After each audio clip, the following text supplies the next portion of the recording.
मैं संकल्प आज 23 अप्रैल 2025 को ये वीडियो पहलगाम से बना रहा हूँ।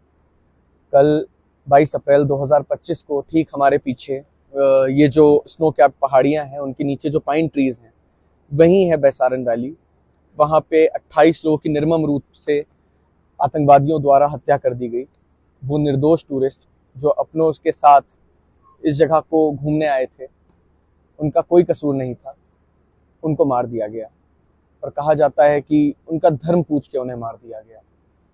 और जब ये देखा और जब इस पे मैं लगातार न्यूज़ देख रहा हूँ कि बराबर इसी तरह से इस बारे में बात हो रही है, तो मुझे लगा कि क्योंकि हम जिंदा हैं फॉर्चुनेटली, तो मुझे लगा कि जिंदा कौमों को बात करनी चाहिए, इसलिए वीडियो बनाना बहुत ज़रूरी हो गया।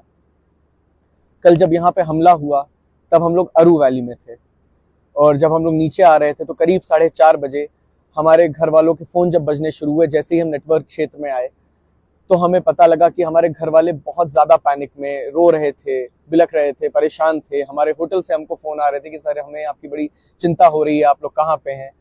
हम लोग होटल आ चुके थे और उसके बाद हमने न्यूज़ देखनी शुरू की और जैसे जैसे इवेंट्स अनफोल्ड हुए तो हमें समझ में आया कि घर वाले क्यों इतने परेशान थे। अचानक से जितने लोग हमारी सेवा में यहाँ पे हैं उनकी आंखें बदल गई, उनकी आंखें शर्म से झुक गई, उन कश्मीरियों की।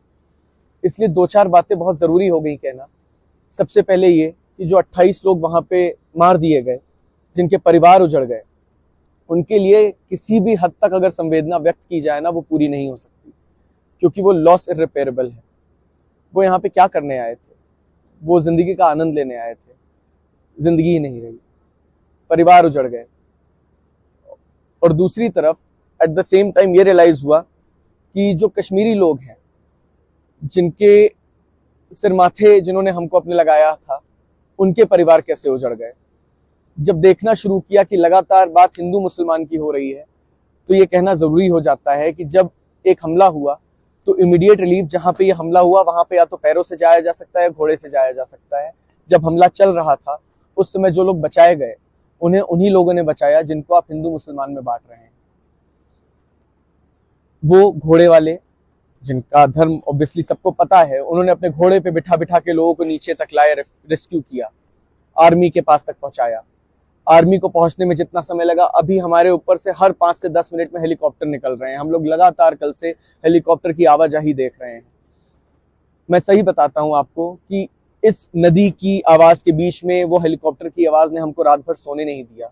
ये सन्नाटा हॉन्टिंग था। तो फियर रियल है, ऐसा नहीं है कि डर नहीं लगता, डर है। उसके बावजूद ये कहना चाहता हूं कि क्योंकि हम यहाँ हैं और खुशकिस्मती से आप सबके बीच में हैं, और जब तक ये वीडियो आएगा हम लोग अपने घर पे होंगे, ये बताना बहुत जरूरी है कि जब संवेदना उन परिवारों के साथ है जो उजड़ गए, जिनके परिवार के लोग मार दिए गए, तो संवेदना उन कश्मीरियों के साथ भी होनी चाहिए जिनको आतंकवाद से कोई लेना देना नहीं है।